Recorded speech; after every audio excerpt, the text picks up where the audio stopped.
knitted bones, even turned back the clock when it came to age. My feet moved before I'd even finished thinking about saving her. If I could just put my hands on her, touch her, everything would be okay. But her murderer stood in my way.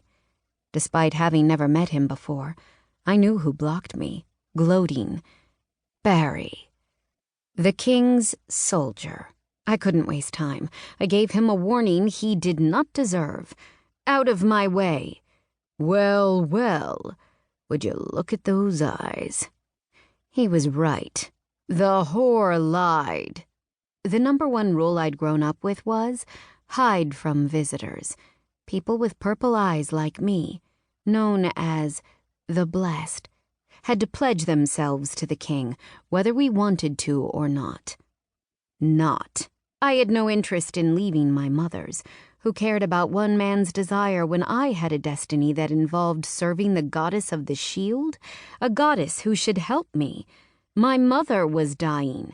Move! I shifted to go around the soldier. I still had time to fix this. If I could just... He grabbed me. The very shock of it had me thrashing in his grip, to no avail.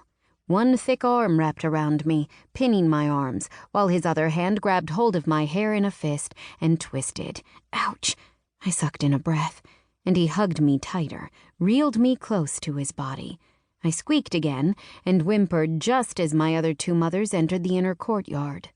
"Agathe, no!" Mother Venna wailed, noticing the body bleeding out on the ground. My other mother, Hicks, hefted her hammer and growled, "Let Belle go." Belle?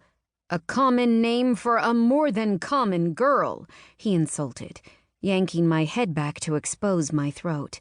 "Unhand her at once." Hicks slapped the hammer off the ground, the striking noise sharp, unlike when it slammed into something mushy, like a monster body. "I am here by order of the king, and it is my duty to take this girl into custody." "You aren't taking her anywhere," Hicks snarled and took a step. "Move again, and this girl will suffer." We'd see who would be suffering. I reached to try and catch hold of some skin. I needed contact to do my tricks. His leather gloves got in my way. Before I could find something else to grab, grief slapped me hard. While I'd wasted time grappling with the soldier, Agathe had died. I gasped and then wailed. A never-ending wave of anguish, unbelievable pain broke me. Make it stop. How? Mother bled out because of this man. I didn't care if he followed the king's orders. The abbé and the sorères within belonged to the goddess. How dare he come in here and cause harm? How dare he kill my mother? Murderer. The muttered word went unheard in the tossing of threats from my other guardians, who flanked the soldier. "You will unhand her," Hicks began, lightly swinging her hammer, a hypnotic sway to draw attention. The soldier uttered a stupid chuckle. "Get in my way, and you will suffer the same fate as the whore." There were a few reasons to take offense to that statement. Firstly, Agathe was not a whore. But more importantly, did he threaten my other mother? No. Oh, no. I'd lost one. I wouldn't lose another. "Murderer!"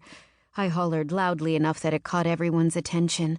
It quelled their quarrel, but not his attitude. "Quiet!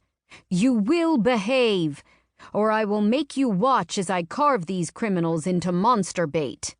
He hadn't yet realized that he'd messed with the wrong girl.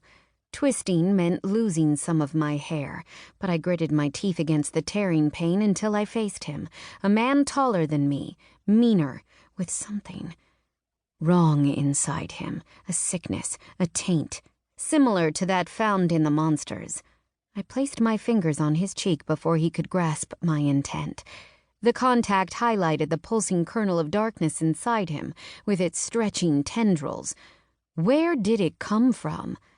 What would happen if I took it? I grabbed the sour taint within the soldier and gave it a psychic tug. It clung to the man like a sprouting seed. It had already taken root. No matter. I'd still eat it because that's how I fed my magic. Until now, I'd done most of my...